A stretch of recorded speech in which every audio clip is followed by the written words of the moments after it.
Amen. Thank you, boys and girls. Amen. 예, 우리 로빈 선생님 말씀 감사합니다. 우리 하나님의 말씀 디모데전서 6장 14절에서 16절 말씀, 신약성경 342면 디모데전서 6장 14절에서 16절 말씀 같이 보도록 하겠습니다. 우리 주 예수 그리스도 나타나실 때까지 점도 없고 책망받을 것도 없이 이 명령을 지키라. 기약이 이르면 하나님이 그의 나타나심을 보이시리니 하나님은 복되시고 홀로 한 분이신 능하신 자이며 만왕의 왕이시며 만주의 주시오. 오직 그에게만 죽지 아니함이 있고 가까이 가지 못할 빛에 거하시고 아무 사람도 보지 못하였고 또 볼 수 없는 자신이 그에게 존귀와 영원한 능력을 돌릴지어다. 아멘. 아멘. 다시 한번 기도하겠습니다. 하나님 아버지, 오늘도 우리에게 말씀을 주시고 말씀을 따라서 오늘 우리도 하루하루 살게 하시니 감사합니다. 오늘의 말씀을 통하여 하나님을 잘 배우고 또 하나님 안에 거하는 우리 자신을 알고 또 우리의 삶에 아름다운 믿음의 열매들이 풍성히 맺힐 수 있도록 주님 도와주옵소서. 예수님의 이름으로 기도합니다. 아멘. 아멘. 우리가 수요일은 제가 계속 그 수요일 말씀을 나눌 때 사도신경 강해를 했었어요. 오늘 그 이어서 말씀을 나누는데 바른 고백, 바른 삶이라는 제목으로 우리 사도신경 7번째 시간을 강해를 하는데, 먼저는 여러분들 갑자기 또 7번째 시간 하면 기억이 잘 안 나실 것 같아서 쭉 앞부분에 있었던 내용들을 제가 빠르게 정리를 해드릴게요. 왜 우리들에게 신앙 고백이 중요한가라는 부분을 제가 제일 처음에 나누었습니다.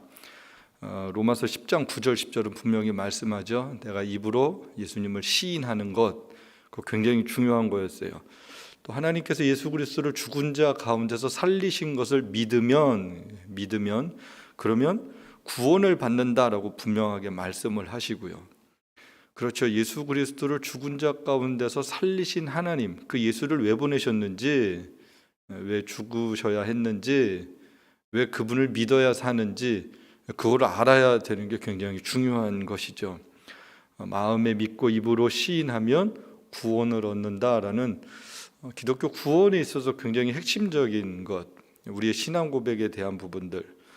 로마서는 기독교인들이 뭘 믿어야 되는지에 대한 내용이죠. 그리고 믿었을 때 어떤 일이 우리에게 일어나는가라는 겁니다. 하나님이 죄인을 구원하셨다라는 거예요. 이 죄인들을 살려주시는 그 귀한 메시지들이 로마서에 있습니다. 그래서 로마서 10장 9절 10절 말씀은 우리 믿음의 대상이 뭔지, 믿음의 내용이 뭔지, 또 믿으면 어떤 결과가 있는지 분명하게 가르쳐주는 굉장히 본질적인 말씀이었죠. 예수님께서 제자들과 함께 있으시면서도 물으셨어요. 너희들은 날 누구라고 하느냐? 이 질문은 굉장히 중요한 질문이었습니다. 너희는 나를 누구라고 하느냐? 이 질문은 어느 시대든지 모든 사람들이 해야 되는 그런 답이죠. 여러분은 예수님을 누구로 고백하세요? 어떻게 알고 계세요? 또 어떻게 그 주님 앞에서 살고 있습니까? 이 질문은 사실 우리들이 매일매일 해야 되는 질문 가운데 하나입니다. 예수님께서 누가복음 12장 8절은 이렇게 말씀하세요. 누구든지 많은 사람들 앞에서 나를 시인하면, 고백하면, 그러면 하나님의 사자들 앞에서 나도 저를 시인할 것이다, 안다, 이렇게 말씀하셨죠. 여러분, 예수님을 믿는 사람들에게 예수님이 요구하시는 게 뭐냐면 언제 어디서든지 예수님을 부인하지 않는 것을 예수님이 요구하시죠. 여러분, 사도신경이 어떻게 만들어지게 되었는가, 이 신앙 고백은 역사 속에 어떤 배경을 가지고 만들어지게 되었을까 할 때, 초대교회 많은 사람들이 교회를 찾아올 때 이들을 바른 신앙 고백을 가르치고 바른 믿음을 잘 알려주기 위해서 이 신앙 고백이 필요했다라는 거예요. 그리고 잘못된 이단들이 너무 많았을 때 뭐가 틀렸고 뭐가 옳은지를 가르쳐주는 기준이 바로 이 신앙 고백이었습니다.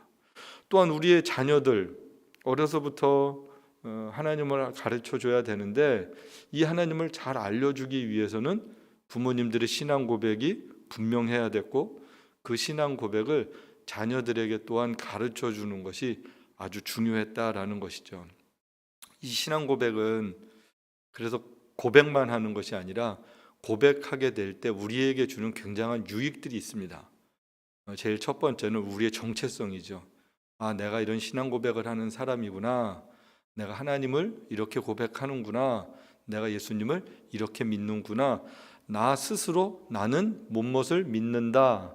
그 내가 믿는 게 뭔지를 정확하게 인식하게 해주는 거죠. 이게 아주 중요한 거였습니다. 또한 그렇게 믿는 사람들이 함께 모인 거예요. 초대교회 핍박도 많고 어려움도 많았지만 그렇게 믿음을 고백하는 사람이 나만 아니구나, 나 외롭지 않구나, 이렇게 함께 고백하는 사람들이 모일 때 용기를 얻는 거죠. 위로를 얻는 거죠. 나랑 같은 길을 가는 사람들이 여기 있구나. 그러면서 함께 연합할 수 있었고 함께 격려하고 위로하면서 신앙생활을 할 수 있었다라는 거예요. 오늘날에 있어서는 그렇게 믿음의 고백을 하는 사람들, 그런 교회로 모이게 되고 또 그런 교회들이 함께 연합하게 되는, 그런 교회가 함께 하나님을 신앙 고백하게 되는 그런 일들이 있게 되죠. 그래서 어떻게 보면 이 불의한 시대에, 하나님이 없다 하는 시대에, 진리가 왜 이 교회에만 있느냐 그러는 시대에 우리들이 함께 믿음으로 고백하면서 교회들의 연합운동, 또 일치운동, 이런 것들도 중요하게 됩니다. 그래서 우리의 믿음 고백을 세상에 선포하는 거죠. 그게 예배가 되는 거고요. 또한 그 하나님을 고백하지 않는 세상 가운데 그 하나님을 잘 알려주는 것이 선교죠. 그래서 선교지마다 바른 신앙 고백을 하고 바르게 예배를 드리는 그런 일들을 하는 것은 아주 중요한 일이었습니다. 사도신경 내용으로 갔을 때 제일 먼저는 전능하사 천지를 만드신 하나님 아버지를 내가 믿습니다. 이렇게 우리가 고백을 해요. 여기 보면 우리가 하나님을 믿는다고 할 때 중요한 것이 있는데 유일하신 하나님이에요. 그 하나님은 유일하신 분이시다. 홀로 하나이신 하나님을 우리가 신앙 고백하게 됩니다. 또한 삼위일체 하나님을 우리는 신앙 고백하게 돼요. 신명기 6장 4절 말씀을 보면 이게 쉐마 이스라엘아, 그래서 들으라 이스라엘아, 유대인들이 자녀들을 신앙 교육하는 데 있어서 가장 핵심적인 내용이었죠.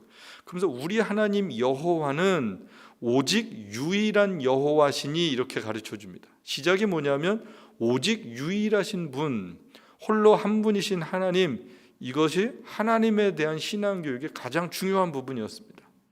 많은 신들이 있었죠. 당시에 사람들이 만들어 놓은 거짓 우상들이 참 많이 있었습니다. 그런데 홀로 하나이신 하나님이라는 거예요.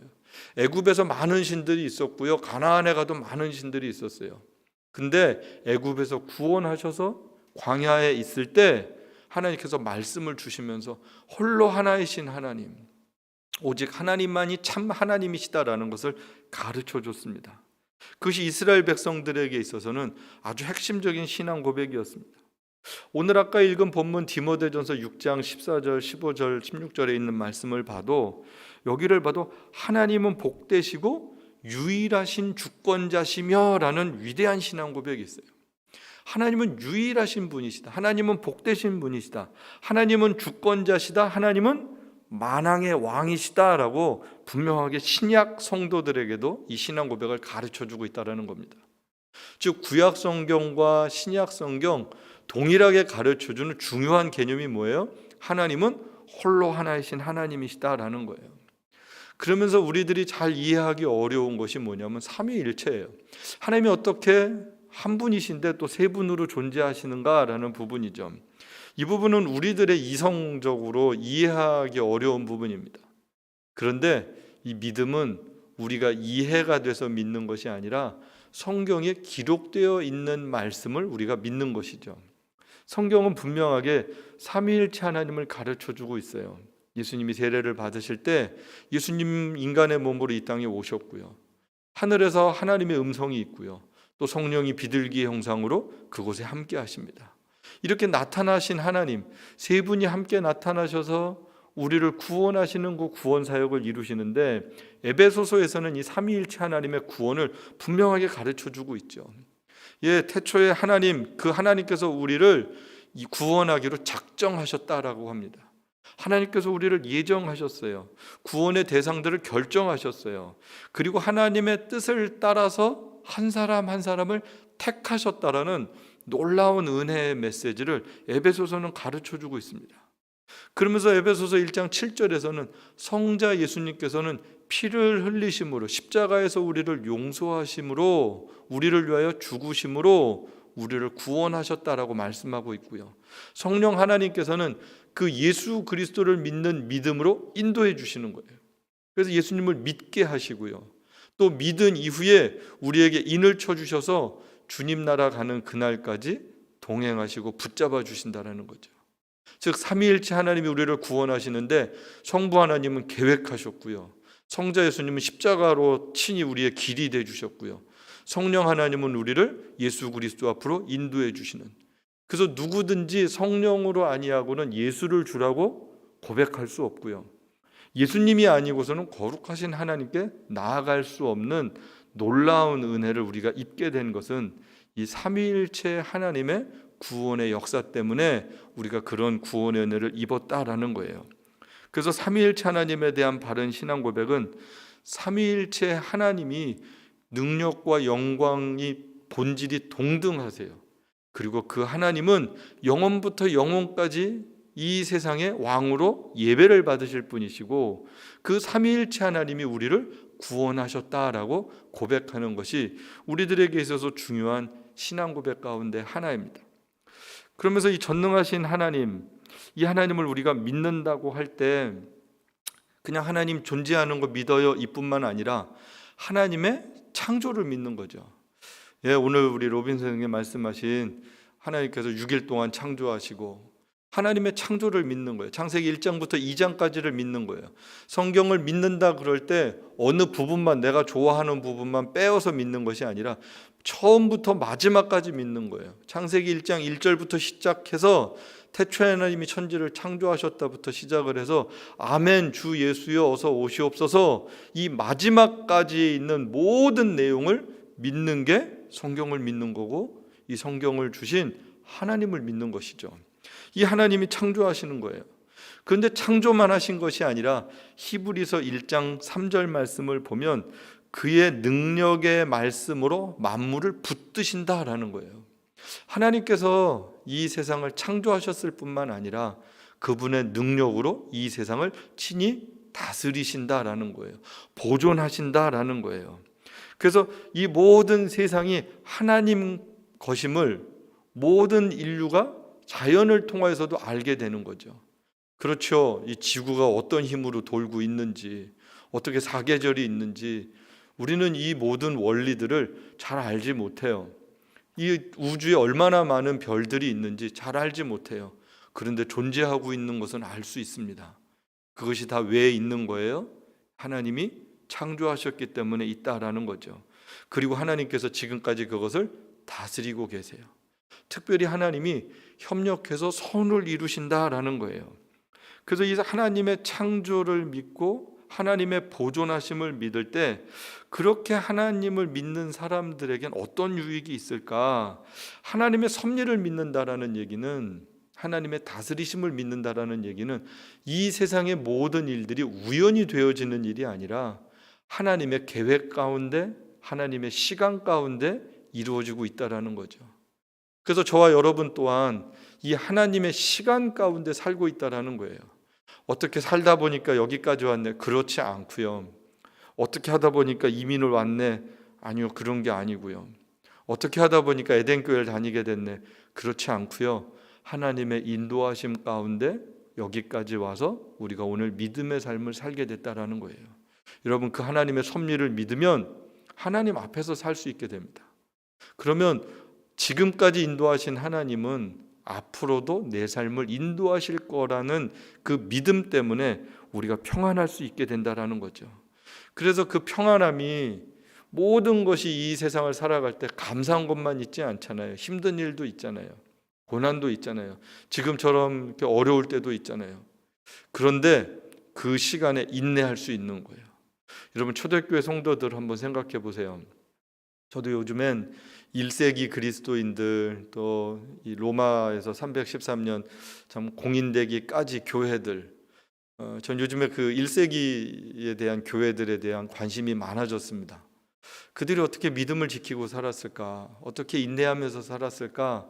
그들에게 소망은 과연 무엇이었을까? 그 지하 카타콤베 가서 그냥 살았던 그 사람들, 또 위에서는 음식을 공급했던 사람들, 위험을 무릅쓰고 음식을 공급했거든요. 또 지하에서 계속 살았던, 그 숨어서 살았던 그리스도인들, 그들은 어떻게 인내할 수 있었을까? 어떻게 믿음의 싸움을 할 수 있었을까? 그들의 위로는 정말 무엇이었을까? 다른 거 하나도 없었습니다. 세상의 위로 아니었어요. 언젠간 좋아지겠지? 글쎄요, 그런 믿음보다는 하나님에 대한 위로, 하나님으로 인한 기쁨, 하나님으로 인한 감사가 그들의 삶을 인내하게 만들었다라는 것이죠. 그들이 이길 수 있었던 진짜 힘이 무엇이었을까? 언젠간 좋은 날이 올 거야가 아니었습니다. 나를 구원하신 그 하나님과 동행하는 하루하루가 그들의 하루하루를 이기게 했다라는 것이죠. 먼 훗날에 그냥 언젠간 장밋빛 그 그림을 그려주는 게 아니었다라는 거예요. 그냥 지금의 그 하나님이 감사했어요. 그래서 모일 수 있었고, 예배할 수 있었고, 위로할 수 있었고, 소망 가운데 그들은 아름다운 삶을 하루하루를 종말처럼 살아갔다라는 겁니다. 그러면서도 시간을 아끼는 삶을 살았어요. 세월을 아껴라, 때가 악하다. 지금도 동일하죠. 점점 세상이 악해지고 있잖아요. 이럴 때 우리는 어떻게 살아야 되는가? 매일매일 종말을 사는 거죠. 하루하루 종말을 사는 거예요. 그 하나님, 그 시간의 주인 되신 하나님, 그 종말의 시간을 오늘의 감사로 바꿔줄 수 있는 능력은 어디에 있었는가? 바로 하나님의 아들 우리 주 예수 그리스도에 있었다라는 것이죠. 하나님의 아들 우리 주 예수 그리스도를 구주로 고백하게 되는 순간, 그 주님과 함께 더불어 살아가는 일상이 되어지는 거예요. 하나님의 아들, 하나님의 아들. 예수님이 하나님의 아들이시죠. 아버지께서 예수님께 모든 것을 주셨어요. 그리고 그 예수님을 통하여서 우리에게 생명을 주셨어요. 예수라는 이름의 뜻, 자기 백성을 그들의 죄에서 구원할 자이잖아요. 자기 백성을 구원하시는 거예요. 예수님은 그냥 아무나 구원하시는 게 아니라 자기 백성을 그들의 죄에서 구원할 자, 이것이 예수입니다. 그렇습니다.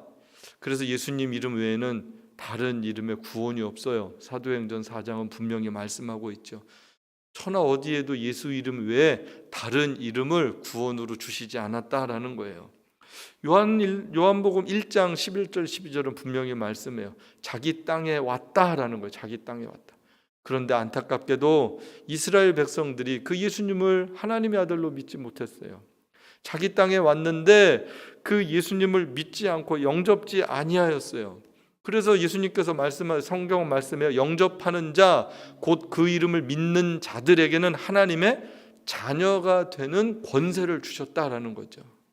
이제는 온 세상에 누구든지 예수 이름을 부르면 구원을 얻는 거예요.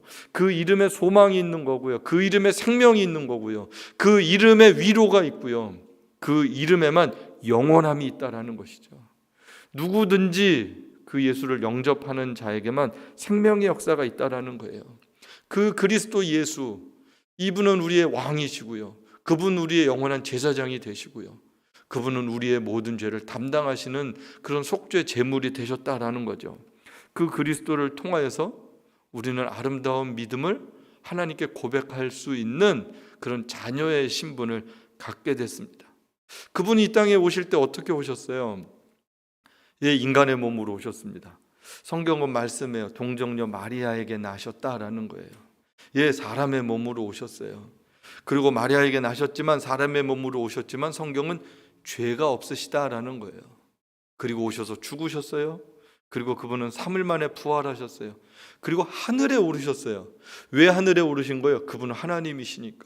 또 예수님을 믿는 모든 사람들이 다 마지막 때 하늘로 올림을 받을 것을 예수님이 먼저 보여주셨습니다. 예수님의 제자들 수많은 사람들이 500여 명이 넘게 예수님이 승천하시는 것을 보게 됐습니다. 그리고 그들은 기다린 거죠. 성령님이 오실 때까지 기다렸습니다. 그 예수님께서 말씀하세요. 산자와 죽은 자를 심판하러 오시겠다. 그 성령의 능력을 받고 이 예수를 전하고 성도들은 이 그리스도가 다시 오실 것을 기다리고 살았다라는 것입니다. 하나님의 백성들, 예수님을 믿는 사람들은 바로 다시 오실 예수님을 기다리고 살아가는 그런 사람들입니다. 그 예수님을 믿게 될 때 오늘 나누고 싶은 말씀은 정말로 내 삶에 어떤 유익이 있을까? 바른 신앙생활을 하는 것이 어떤 나에게 유익이 있을까? 여러분, 예수님을 안다라는 얘기는, 하나님을 믿는다라는 얘기는, 내가 신앙 고백한다라는 얘기는 나는 누구인가라는 것을 가장 정확하게 알려주는 내용입니다. 모든 사람들의 근본적인 질문이죠. 내가 누구인가라는 거예요. 이것은 나의 존재론적인 질문이기도 하고요. 또 나라는 존재가 이 세상 속에 살고 있기 때문에 사회학적인 질문이기도 합니다. 또한 나는 누구인가 그랬을 때 내가 어디서부터 시작이 되었지 할 때는 굉장히 영적인 질문이기도 하죠. 내가 시작이 있으면 나의 끝은 어떻게 될까? 생명과 죽음에 대해서 생각할 수 있는 질문이 나는 누구인가라는 거예요. 여러분 누구세요? 여러분 스스로에게 한번 가만히 생각하고 답을 해보세요. 나는 누구인가라는 거예요. 여러분, 고백하는 내가 있고요. 내가 누구이다라 그럴 때 그 이야기를 듣는 누군가가 있습니다. 즉, 이 고백한다라는 얘기는 나와 나의 고백을 듣는 어떤 대상과의 관계적 그런 개념이죠. 그러므로 나가 누구인가라는 질문의 답은 하나님과의 관계에서 찾을 수 있어야 합니다. 나를 존재하게 하신 그 하나님이 어떤 분이신가라는 거예요. 내가 누구인가 그럴 때 내가 어디서부터 시작이 되었지? 그럼 나를 존재하게 하신 그 하나님은 과연 어떤 분이신가라는 거죠. 그러면서 그분의 전능함뿐만 아니라 세세하게 그분을 말씀을 통해서 볼 때 그분의 성품을 알게 되는 거예요. 이분이 이런 분이시구나, 이런 성품이 있구나, 이런 속성들을 가지고 계시구나.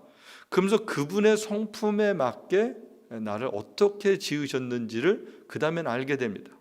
나라는 존재가 어떻게 존재하게 되었나 뿐만 아니라 어떤 목적을 갖고 살아야 되지, 그리고 어떻게 살아야 되지까지 알게 되는 거예요.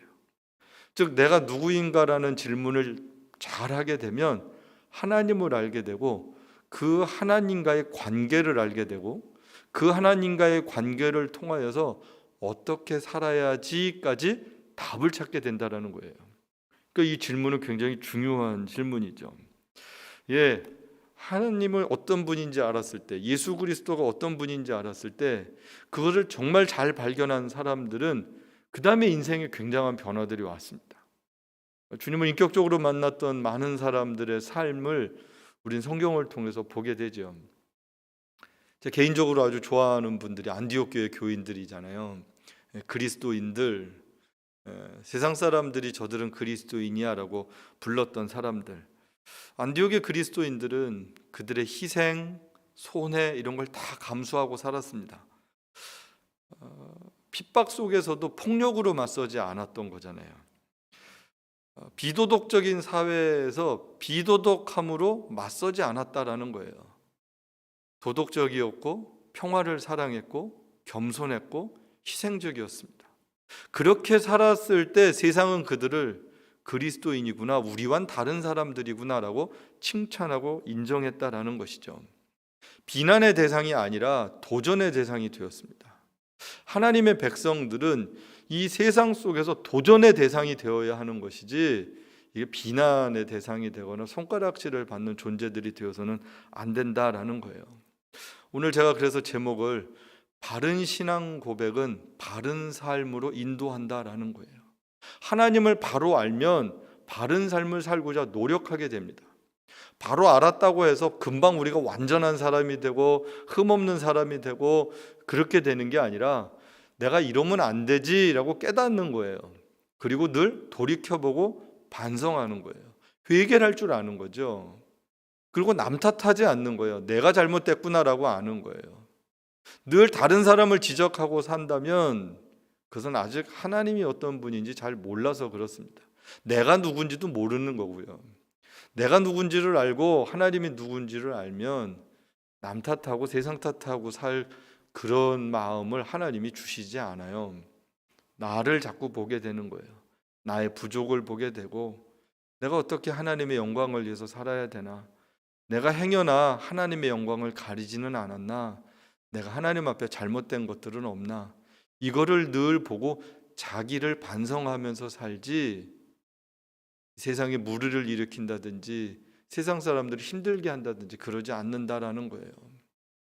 복음은요, 능력이 있습니다. 신앙 고백은요, 그냥 신앙 고백으로 끝나지 않는다라는 거예요. 진정한 신앙 고백은 진정한 하나님의 백성의 삶으로 인도한다라는 거예요. 그래서 신앙 고백이 우리들에게 있어서 너무너무 중요해요. 매주일 그냥 외우고 또 모이면 하고 또 우리가 이런 걸 믿는구나, 이게 공부해서 끝나는 수준이 아니라 그 바른 신앙 고백이 우리를 정말로 좋은 하나님의 백성으로 인도하는 그런 능력이 된다라는 거죠. 그래서 여러분, 제가 여러분들에게 권하는 것이 있다면, 여러분 아침에 일어나면 기도도 하시고 성경도 보고 찬송도 하시는데 각자 여러분이 신앙 고백도 잘 할 수 있었으면 좋겠습니다. 그냥 조용히 우리 사도들의 신앙 고백, 오늘 나의 신앙 고백을 아침에 일어나서 마음으로 하나씩 하나씩 묵상을 하는 거예요. 그 하나님, 내가 이 신앙 고백을 할 수 있도록 인도해 주신 하나님, 어느 날은요 그게 너무너무 감사하더라고요. 나로 하여금 이런 신앙 고백을 하게 하신 하나님이 그게 너무 감사한 거예요. 내가 이런 하나님을 어떻게 알게 되었을까? 이런 하나님을 어떻게 고백하게 되었을까? 그 은혜가 커서 감히 이 고백을 입술로 하는 게 죄송한 거예요. 또 어떨 때는 너무너무 이렇게 하나님 앞에 이게 황송한 거예요.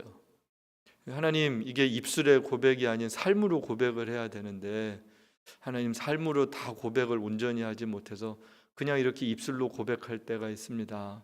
죄송합니다. 고백을 하면서도 어떻게 보면 당당하고 내가 이걸 잘하네 이렇게 생각을 해야 되는데 그렇지 않더라고요. 진심 어린 신앙 고백을 하면 고백을 하면서 감사함과 죄송한 마음이 같이 일어나요. 그리고 내가 이렇게 지내면 안 되는구나, 이렇게 살면 안 되는구나, 그런 것 또한 깨닫게 되고 하나님의 성령께서 우리를 일깨워 주십니다. 그래서 매일매일 신앙 고백을 하면 그 신앙 고백에 어울리는 삶을 살 수 있게 되는 거예요. 그래서 여러분, 신앙 고백을 하십시오. 각자 하시고요. 아침에 식구들과 함께 식사를 하면서, 아마 지금은 다 여러분 가정에서 같이 식사들 하시잖아요. 식사를 할 때 우리 한번 신앙 고백을 같이 하자. 그리고 이 신앙 고백을 여러분 잘 가르쳐 주세요. 같이 하다 보면 하나님께서 은혜를 주실 것입니다. 신앙 고백하는 가정에 아름다운 하나님의 은혜가 풍성해지고, 또 신앙 고백하는 어린이들, 어려서부터 청소년들부터 그런 신앙 고백을 하고 자라면 하나님께서 신앙 고백하는 사람다운 하나님의 형상으로 지음받은 대로 다시 회복되어지는 은혜들이 가정마다 있게 될 것입니다. 그런 은혜가 풍성할 수 있게 되기를 우리 주님의 이름으로 축복합니다. 우리 시간 같이 한번 찬양했으면 좋겠습니다.